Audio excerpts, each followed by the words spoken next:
तुमचा मुलगा किंवा मुलगी 13 ते 17 वर्षामध्ये आहेत तर हा व्हिडिओ तुमच्यासाठी आहे. या वयामध्ये मुलांमध्ये हार्मोनल चेंजेस होत असतात आणि तसेही ते खूप जास्त रागीट बनलेले असतात किंवा खूप चिडचिड करायला लागलेले असतात.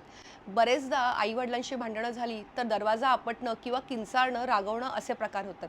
आणि आपण आई-वडील म्हणून काय करतो? की त्यांच्यावर ओरडतो आणि हे करणं अगदी चुकीचं आहे.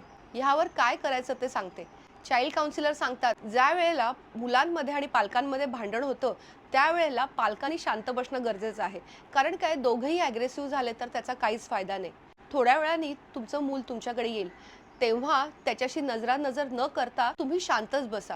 जे त्याला अस्वस्थ करेल, की आपले आई-वडील आपल्याशी बोलत नाहीयेत, पण हे खूप जास्त ताणू नका. तुमच्या मुलाला तुमच्यासमोर बसवा.